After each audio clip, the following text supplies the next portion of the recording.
us for change, and let's rebuild America first. Our highways and bridges are falling apart. Who's blessed and who has been cursed?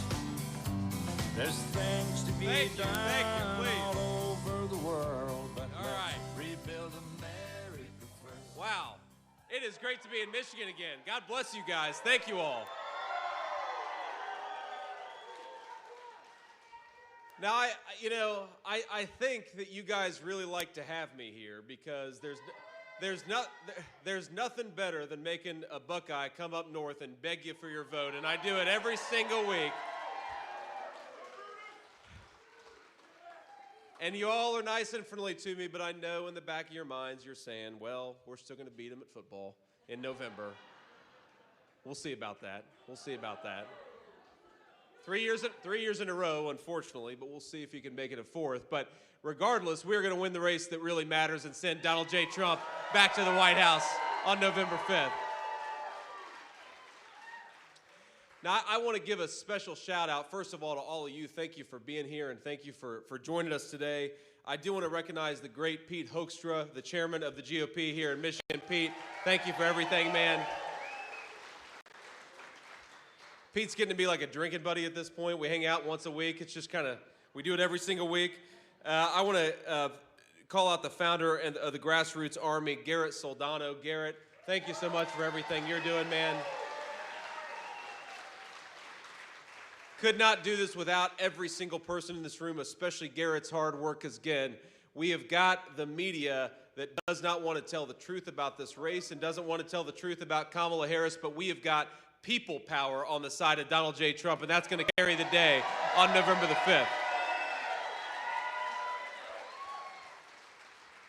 Now, I don't know if you've seen, but Kamala Harris still continues to run and hide from the media.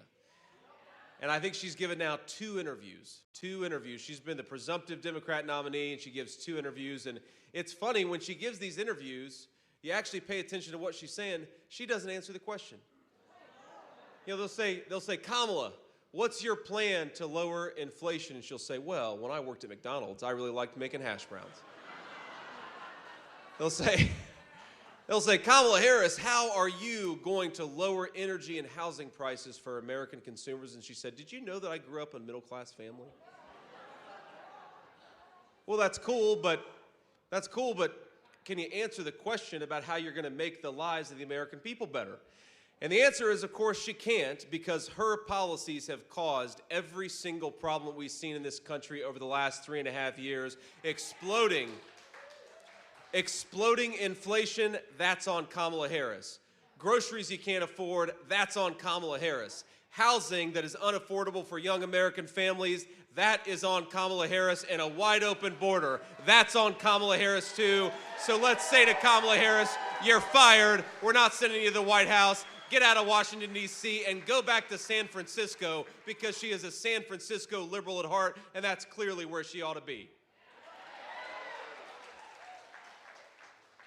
But, the thing is, the American people, even though Kamala Harris talks to them like they're children, Donald Trump and I talk to the American people in a different way. We talk to them like they are our fellow citizens who deserve to be persuaded by the person who wants to be their next president and vice president. So let's talk a little bit about public policy. But before I do that, I want to just address the elephant in the room here, which is, of course, just a couple of days ago, my running mate, my dear friend and our next president, was nearly assassinated again. 2 assassination attempts in as many months, and I think that it's time to say to the Democrats, to the media, to everybody that has been attacking this man and trying to censor this man for going on 10 years, cut it out or you're going to get somebody killed.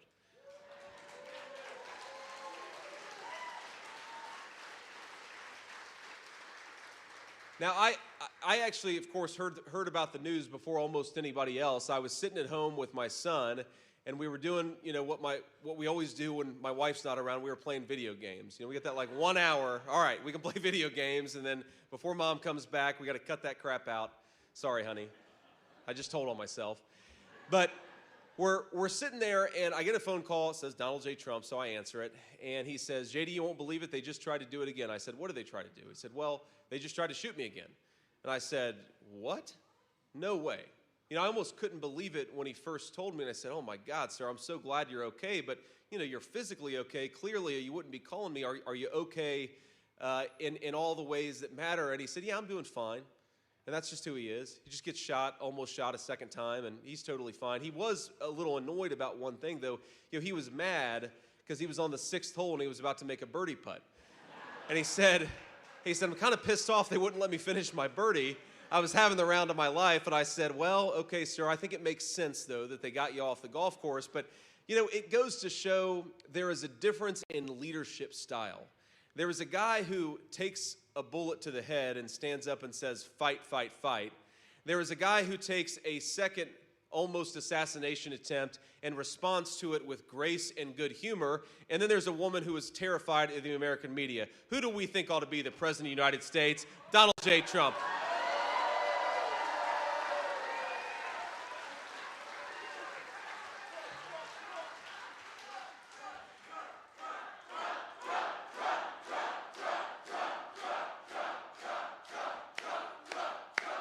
That's right.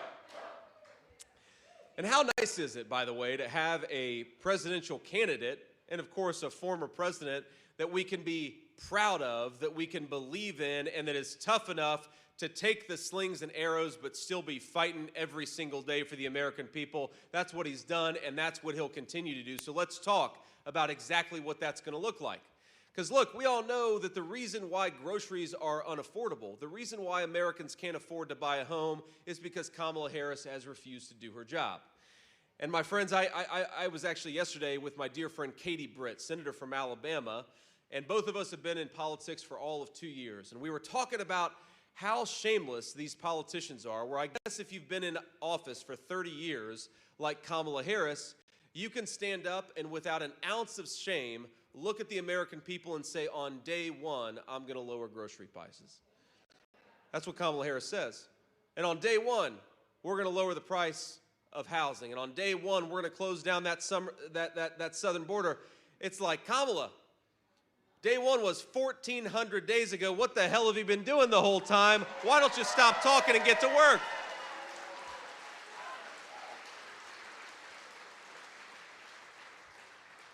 Let's just compare and contrast the specific policy, because the American people deserve to have people who are going to talk about the public policies that are going to make their life better. Kamala Harris cast the deciding vote on the Inflation Explosion Act. It's the biggest driver of inflation in the United States today. Kamala Harris cast the tie-breaking vote for it. And of course, when Donald J. Trump was president, inflation was 1.5%, and wages were going up. When Kamala Harris became the vice president and the border czar, she said, we're going to suspend all deportations. We're going to decriminalize all illegal immigration, and we are going to stop Donald Trump's wildly successful Remain in Mexico policy. That flooded the United States with a ton of illegal immigrants, and you know what those illegal immigrants did? They compete with Americans for scarce homes. And the Donald J. Trump plan is that American housing ought to go to American citizens, not people who shouldn't even be in this country to begin with.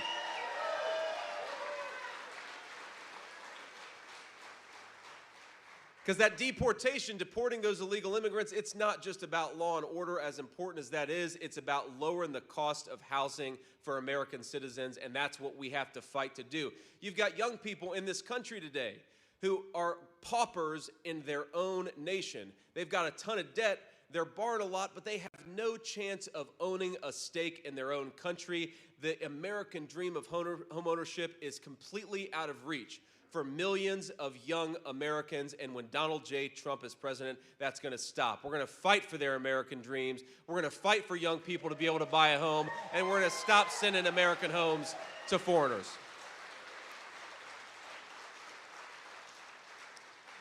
Now, we all know in the great state of Michigan that the most important driver of inflation is energy, right? You make energy more expensive, you make gas at the pump more expensive, but you also make food more expensive, because who drives that food to the grocery store? It's our truck drivers. And if they're paying more for gasoline and diesel, then all of us are paying more for food. And if they're paying more to send construction materials and lumber at the construction site, then we're all paying more for housing. The number one thing we've got to do to get control of this crazy inflation and drive down the cost of everything is to unleash American energy. Drill, baby, drill.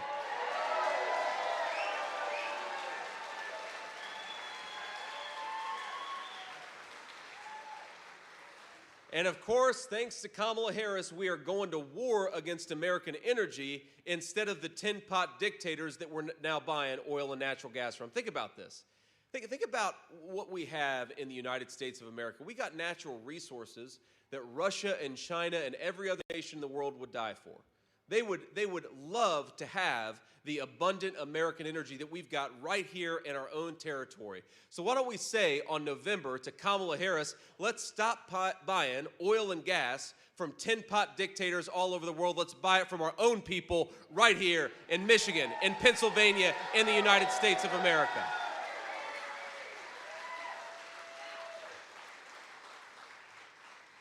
And here's what Donald Trump is going to do. On day one, we are going to unleash American energy once again. On day one, we are going to start building more homes again so that young people can afford the American dream of home ownership. On day one, we are going to implement a very, very simple tax policy. You know, Kamala Harris, she wants to raise taxes on American workers and then reward companies that ship American jobs overseas. And I think that gets it exactly upside down. Donald Trump and I, we're going to cut taxes for American workers, and we're going to raise tariffs on companies that are shipping jobs overseas.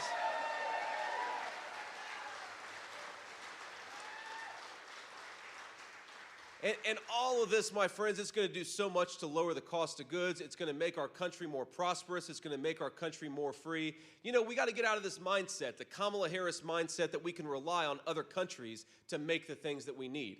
You go to a grocery store, you go to a pharmacy, and it is shocking how much everything that we buy in this country is very often made by people, some people who don't even like us, by the way. You know, 95% of the ibuprofen that we take in this country, you know where it's manufactured? China. You know where a lot of the antibiotics that we put in the bodies of our children are manufactured? China. Now, Kamala Harris is trying to make us buy more and more Chinese-made electric vehicles. This is the greatest auto-producing state in the whole country, which makes it the capital of the great American automobile. Let's buy more cars in Michigan, not in some foreign country. And of course, we know that when we buy American, when we make American, it leads to higher wages, it leads to lower prices, and it leads to more self-reliance. Donald Trump wants young Americans wage when they do a good day's work so that they can live the American dream. Kamala Harris wants to ship everybody's job off to China and then turn them into welfare dependents. That is not a path to prosperity. That is a path to slavery, and it's what Kamala Harris has been doing for 3.5 years.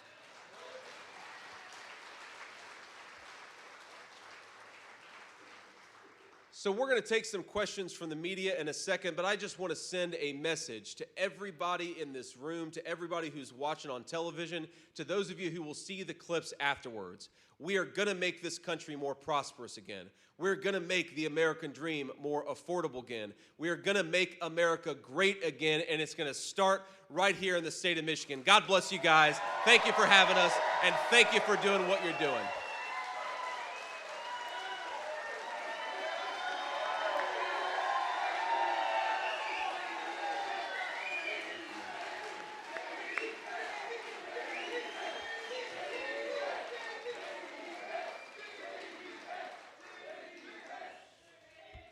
Thank you all. Thank you. Please, please.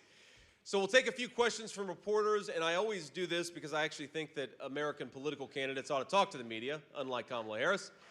But what I like to do is to start with the local Michigan reporters.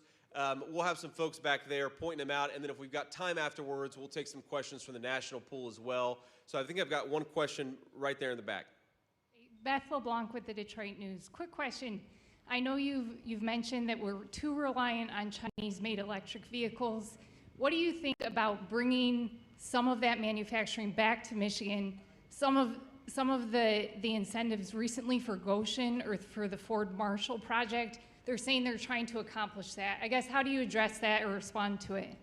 Well, I think the most important thing that we want to do is we want to manufacture in the United States of America, but we want American workers and American companies to do it, right? That's part of the problem with the Goshen facility. But look, the Inflation Explosion Act, which is really a green energy scam act, what Kamala Harris did in that legislation is they put hundreds of billions of dollars of subsidies for electric vehicles, but they didn't do anything to really guarantee those electric vehicles would be made in the United States of America. So think about how little sense this makes. We're going to tax American citizens and give a bunch of money away to rich people to buy electric cars made in China. It's the dumbest economic policy in the history of this country, and we've done a lot of stupid things over the last 40 years. But the crazy thing here is you could have a totally different approach to economic policy, and that's what Donald Trump did. That's why his economic policies worked so well, and that is his plan for what to do again. Now, Kamala Harris, it's so funny to me. She keeps on talking about how she's got a plan to fix all these problems. And like I said, the obvious question is, well, if you've got this great plan, why don't you do it right now? You're the vice president right now. Go do something with all that power the American people gave you. The second point I make is she says she has all these great plans. Well, what are they? Because every time she talks with any detail, which is very rarely, about her policy, she just sounds like Donald Trump. She copies it's like she went on President Trump's website and copied every single one of his viewpoints, even though she's governed the exact opposite. And this is a person who said she wanted to ban fracking, and now she says she supports fracking. This is a person who said that she wants a secure border, even though her policies opened up the American southern border. She wants to support American energy, even though her policies, she's gone to war against American energy. Kamala Harris and what she says and how she's governed are two totally different people. We've never had a faker, more fraudulent person run for president of the United States, and we got to remind people of that every single day.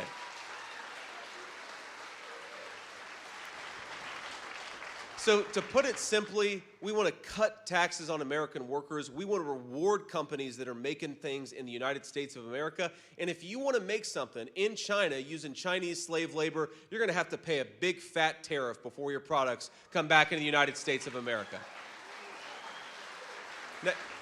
Next question. Hi, JD. This is Autumn Pitcher with News Channel 3 out of Kalamazoo, Michigan. With the former assassination attempt on former President Trump, are you and Trump considering having campaign events inside moving forward? And then also, was this event inside today because of that? So I believe this event, that you'd have to ask the organizers, we'll follow up with you afterwards. I believe this event was already planned to be inside, so I don't think there's any change in security. By the way, with close to 500 patriots in the state of Michigan in this building right now and outside, I'd like to see an assassin try to come in this room. They come to the wrong place if you try to walk into this place right now.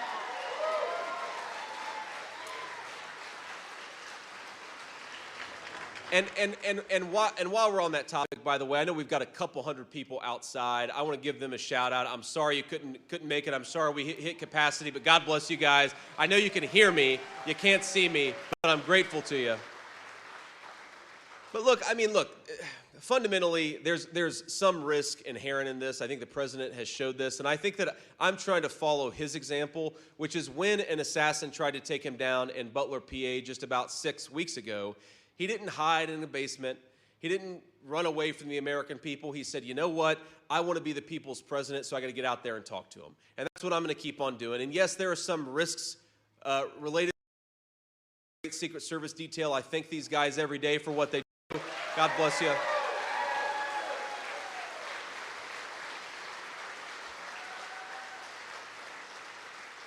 But we're going to keep on getting out there talking to the American people because that's what they deserve. If you are too afraid to talk to a friendly media reporter, then you shouldn't be the people's president of the United States. It's the story of Kamala Harris's campaign. She wants to lead the United States of America. She wants to be in a private room with Xi Jinping and Vladimir Putin, but she's terrified of the friendly American press corps. It's a total disgrace, and I'm never going to follow her example. I'm going to follow Donald J. Trump's example. Get out there and talk to people.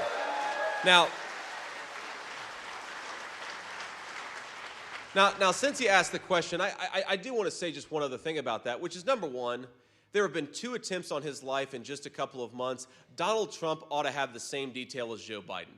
That is a policy choice that our federal government has decided that Donald Trump deserves a lesser level of protection. Maybe with any normal formal president, that makes sense. It clearly doesn't meet the challenge of what Donald J. Trump is dealing with. So we ought to bump up his security. We, of course, want to be as careful as possible, and we want to make it so that we cut out the ridiculous rhetoric that I think has put a giant target on Donald Trump's back.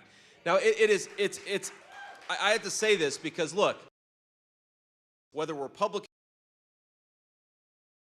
do a better job at showing respect, at trying to debate our differences without, going into personal attacks. But the media trying to both sides this issue after 2 people have taken a swing at Donald J. Trump's life is ridiculous. Don't lecture Donald Trump about softening his rhetoric after 2 people tried to kill him. It's ridiculous. Tell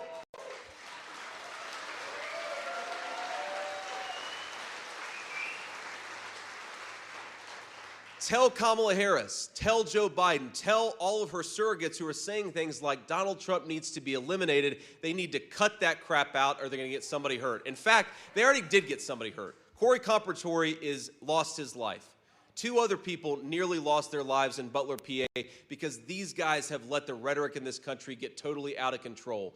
I don't believe in censorship. I don't believe in trying to shut people up. I believe in debating people. But what these guys have tried to do every single time they get an opportunity, they want to throw them in prison. They want to kick them off social media. They want to do everything that they can to silence Donald Trump, and they send that signal with every action that they take. Well, if you're trying to silence Donald Trump and you're sending the message, we have to do everything that we can to silence Donald Trump, a crazy person is eventually going to take that message to heart. Thank God nothing truly tragic has happened to Donald Trump.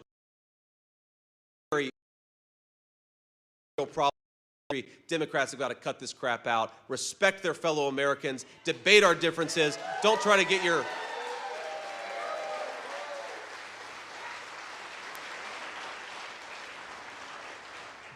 to censor your political opponents, because censorship will eventually lead to political violence. We've seen that now twice in the last couple of months, and I hope Democrats learn the lesson. Next question. Hi, Senator. Riley Connell with WILX News 10 in Lansing. You spoke a few moments ago about some of those day one tax cut plans for the American people. Can you talk a little bit more about what that plan might look like, what it might look like for folks in Michigan, some of those plans to cut costs for folks maybe right here in the audience? Yeah. Well, first of all, Kamala Harris has said explicitly that she wants to raise your taxes because she wants to let the Trump tax cuts expire, and we know that the people who benefited the most from those tax cuts were working and middle-class Michiganders, people in this room. So Kamala Harris is actually promising a massive tax increase. I talk to the president about this all the time. It's funny, normally politicians, even if they don't mean it, they'll go around and Kamala Harris will say, well, I'm going to cut your taxes. Well, she's actually saying we're going to let the Donald Trump tax cuts expire. She's explicitly running on a promise to raise taxes. It's the dumbest political move, but it will tank this economy and will make life even more unaffordable for Michiganders. It's a disaster, and that's why we've got to renew those tax cuts. But when we talk about prices, this is very, very important. The Kamala Harris administration has implemented about $900 billion worth of regulations in this country. And who do we think that falls on? The people in this room, people all across the state of Michigan. They're the ones who suffer when you create $900 billion worth of regulations. Who suffers when you jack up the cost of energy to a level it's never been before in this country? It's everybody, because everything requires energy, right? So when you increase the cost of energy, you increase the cost of housing, you increase the cost of food, and you, of course, increase the cost of people's utility bills. And all those things have, as everybody in this room will attest, all those things have gone up because of Kamala Harris's policies. We could lower prices on day one if we just unleashed American energy. It's the most important thing that we can do to make life more affordable in this country. Donald J. Trump and I are going to do it, and it's actually simple. Because sometimes public policy is complicated, but sometimes all we have to do is undo the regulations on American energy started by Kamala Harris. We do that, life will become more affordable for the people in this room and all across the state. We've got to do it.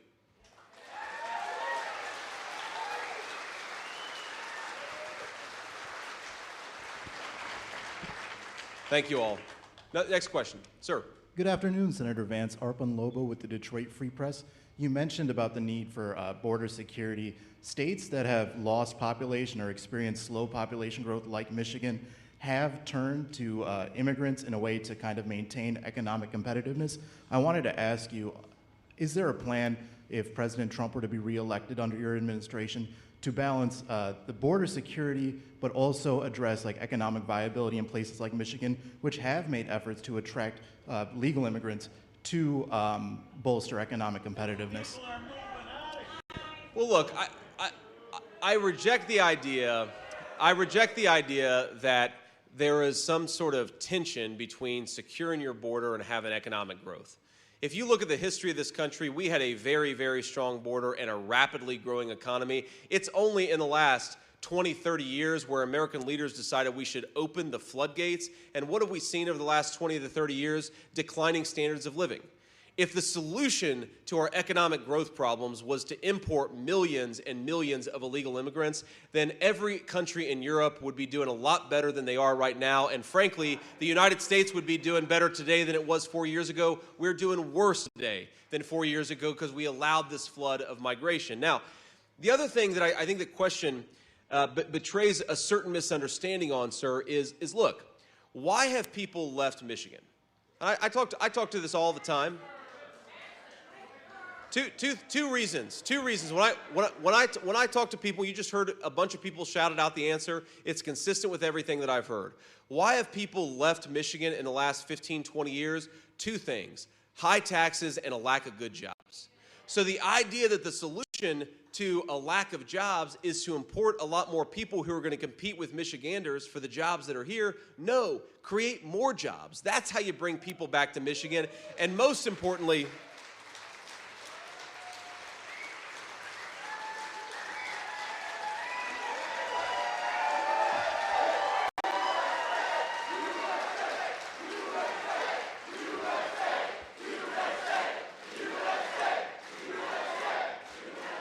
thank you. I thought that was a pretty good answer. I didn't think it was a very good answer. That was a hell of a response to that one. But one other just point on that question, sir, is look, we in this country have run an experiment of importing millions and millions of people instead of building economic development right here at home.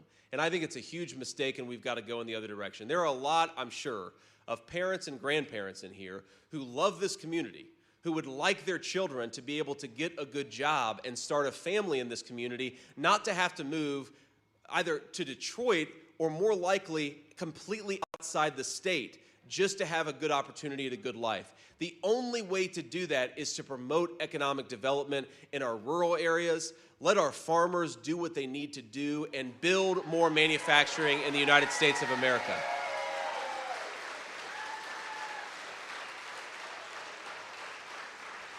We just are not going to create prosperity with more and more cheap labor. We're going to create prosperity with more and more jobs for more and more American workers. Next question. Hi, Danielle James with MLive. I'm curious, and I want to touch back on the multiple assassination attempts against the former president. You talked about rhetoric contributing to these assassination attempts. Do you believe this rhetoric from Democrats is one-sided, and is there anything that can be done to combat it and promote civility within your party?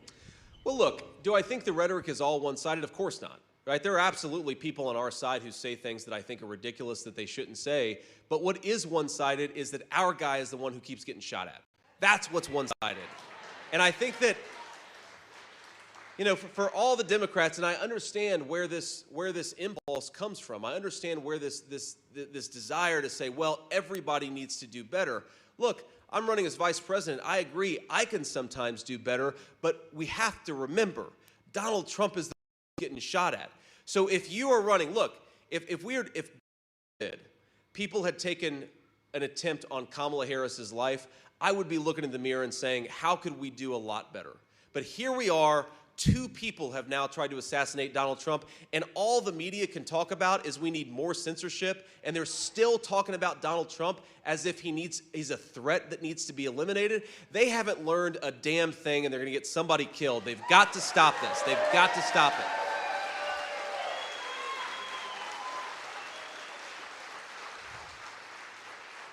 Sir.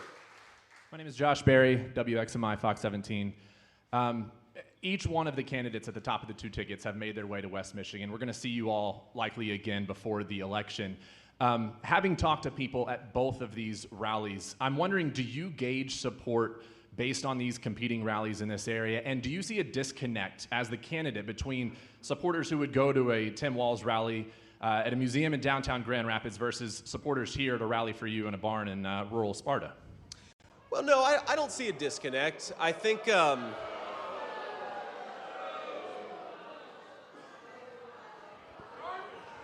there's nothing wrong with having a rally in a barn, right?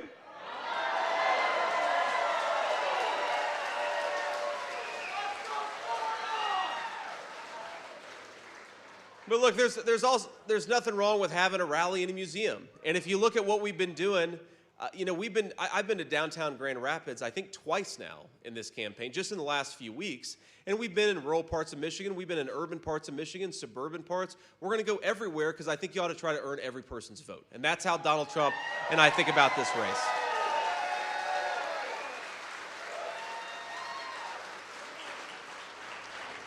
Now, look, I'm a realist about politics. Any campaign, there's two things you're trying to do. You're trying to persuade swing voters, right? People who haven't yet decided. And my argument to swing voters is simple. You've got two very different records. Donald Trump's record was peace and prosperity, no wars, lower inflation, rising wages, and Kamala Harris has been chaos all over the world. She can't answer a single question without sounding like a whatever. And she's had policies that have made it impossible for people to afford housing and food in the country that all of us love. So the records are totally different. That's my argument to swing voters. My argument to voters who are already going to vote for us, but of course this is the second part of any political campaign, is we got to get out there and actually vote. And I know every single person in this room, every single one of us knows at least one person who's going to vote for Donald J. Trump, but only if they actually go to the polls. Okay?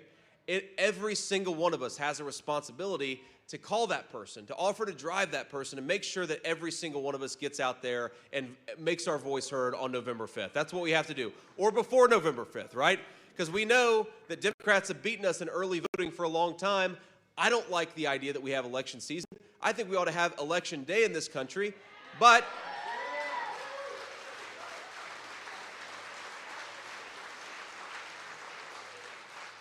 whether we like it or not, we've got election season, so we might as well take advantage of it, or the Democrats are ultimately going to win this race. Now, think about this. I've seen this play out in every race that I've ever been involved in, where I've got friends of mine who are running. It's like you take 100 people, and 95 of them, 100 people are going to vote for Donald Trump, or 100 people who are going to vote for whatever candidate that I think they should vote for. 95 of them eventually do it. And then 5 of them wait until Election Day, and then what happens? Well, mom gets sick, so you got to go and take her to the hospital. Or the kid, you got to go pick him up from school. Or maybe something comes up at work unexpected, and you're there too late, and you don't get an opportunity to make your voice heard. We've got to take advantage of every single thing that we have, and I know Pete Hoekstra will talk about this, has talked about this. We have got to get out there and make our voices heard. Now, I'll tell you, a Senate colleague, one of my favorite lines from any other political figure is he'll go in front of audiences and say, look, I want every single one of you to get out there and vote 10 times. And people get kind of uncomfortable. They sit and sort of shuffle their chairs a little bit. They laugh a little bit. Well, we're Republicans. We don't vote 10 times. We only vote once. Well, here's the way to legally vote 10 times. Take yourself to the polls, but take 9 other people to the polls too. And that's what all of us, I encourage you, all of us to do.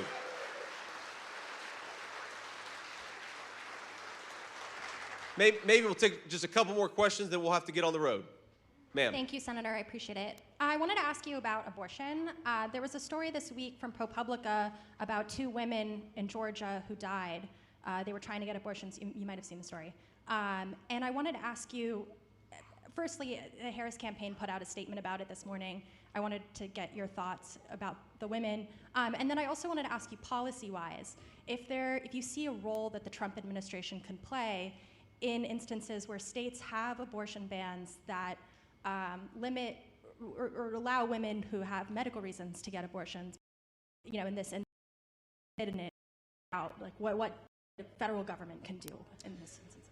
Well, I haven't seen the story about two women. I saw a story about one woman in Georgia, and maybe it's the same story. I assume that that's at least half of the story. And I mean, look, my initial reaction to it is what an unbelievable and terrible human tragedy. I mean, you get this beautiful young girl, beautiful young child, and this boy's mom has been taken from him. And I don't know that any person in this country would say that's anything other than a terrible tragedy. She should be with her son. She should be still with us. And it's a terrible, terrible thing that she isn't. Now, I will also say that we have to remember that these things are extremely complicated. And I don't know the full details of exactly what happened, but one of the reasons why every single person, whether they're pro-life or pro-choice in this country, I've never spoken to a single pro-life person who doesn't believe in exceptions to cover this exact scenario. Where you have a pregnancy that is endangering a woman's life, it is a terrible, terrible tragedy, but you've got to let that woman make the decision that makes the most sense for her. It's called the life of the mother exception. Every single pro-life person, even people who are very, very hardcore on the pro-life issue, they believe in a life of the mother exception. So I'd like to learn a little bit more about this case and understand the details a little bit better, but it's an unspeakable tragedy. It should never happen in this country, and that's why we believe on the pro-life side in the life of the mother exception.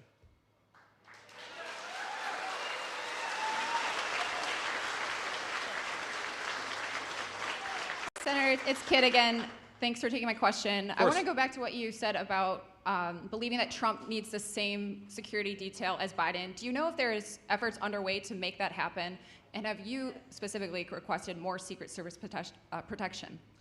So, Kit, I have not requested more Secret Service protection. I think that we have what we need. And again, I think these guys are doing a great job, and I'm thankful for them, and I'm proud of them. And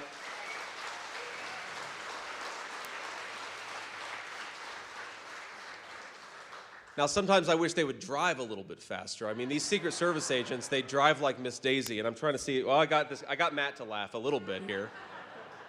But they do not go faster than 68 miles per hour on the highway. I'd like to change that, Kid. But otherwise, no changes to my Secret Service detail. But in terms of what's going on with President Trump, I do not know, to be clear, whether the president, meaning President Trump, has requested additional protection.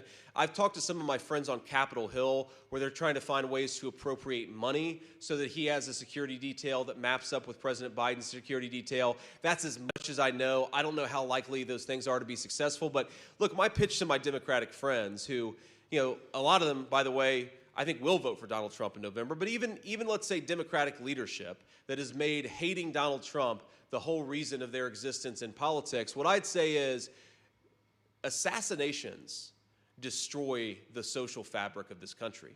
I mean, we're very proud on our side to have the support of Bobby Kennedy Jr., and he's a great guy. I've gotten to know him very well over the last few weeks.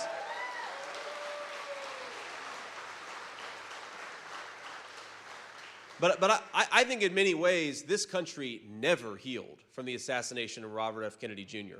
And yeah, there were a lot of people who didn't like Bobby Kennedy. There were a lot of people who loved him. But whether you're a Democrat or a Republican, if an assassin takes out a presidential candidate in the midst of this election, it is going to cause a rift and a wound in this country that will be so deep it will never heal.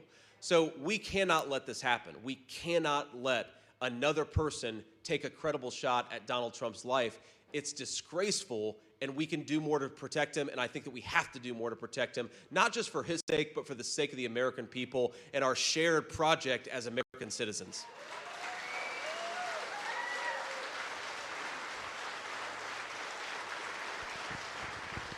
So let me leave you with just this final thought here. And again, thank you all for being here.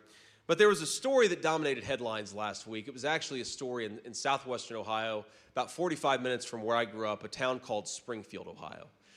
And what happened in Springfield, I think, is an example of what Kamala Harris's open border, what she wants to do to every small town and big city in this country, which is over the last few years, 20,000 migrants, primarily from Haiti, have been dropped into Springfield, Ohio. And it's caused an incredible stress on nearly every local service. You've got public schools where there are 1,000 kids in a small town 1,000 kids who don't speak English. You've got local hospitals and clinics that are totally overwhelmed. You've got 8,000 people on the Medicaid rolls that weren't even in the community just 3 short years ago. And you've got a lot of people getting evicted from their homes to make way for people who are receiving government benefits. The idea of kicking American citizens out of their homes for non-citizens who are receiving a welfare check is disgraceful, and it shouldn't happen. It is an absolute disgrace. But President Trump and I have been talking about this issue. We're going to keep on talking about this issue because all over the country, I just saw a story about a small town in Pennsylvania where something else similar is happening. You've got a massive influx of migrants. You've got people who now can't afford housing. And in the name of Kamala Harris's open border, you are destroying the American dream of home ownership and home security. It is a disgrace. But I want to tell you what's even more disgraceful. What's even more disgraceful than the policy is the effort to silence the residents of Springfield. I've seen this from the American media, a lot of people who pretend to be fair journalists. You know what they've been saying? For the last few days, Springfield has been experiencing an unbelievable number, something like 35, 40 bomb threats in Springfield in just the last few days. And you know what the governor of Ohio came out yesterday and said? Every single one of those bomb threats was a hoax.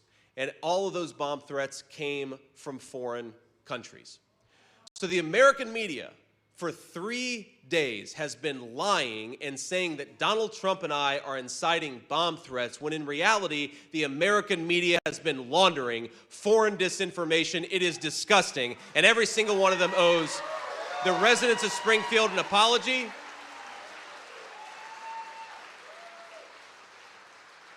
But I think it illustrates something, my friends, that is so sick from the American press in 2024. And it's that instead of talking about the crises in our country, they try to silence the people who are experiencing them. Because their message in talking about these bomb threats and in lying to the American people and saying they came from me and Donald Trump, what they're doing is trying to shut all of us up. They're trying to say, how dare you, citizens of Springfield, complain about this migrant inflow because now these bomb threats are happening. How dare you complain about the fact that you can't afford housing? How dare you complain about Kamala's open border? The media conspired to shut American citizens up. They owe every single American an apology, and they ought to...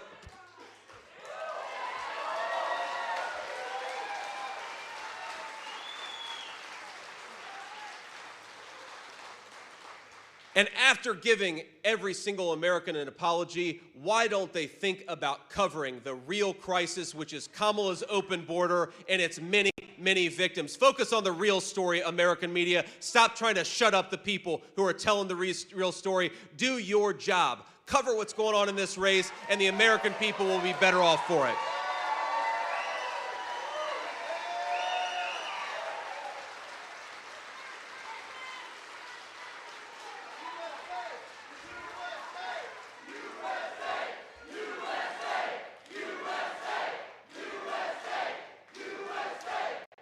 So, with gratitude to all of you and with gratitude to the state of Michigan, I want to ask you to do everything that you can over the 7 weeks that we have left in this campaign. Knock on doors if you can. Call neighbors if you can. Get your friends and family out to the polls. We have got 7 days to save this country, and it's going to start in the great state of Michigan. God bless you guys. Thank you for having me.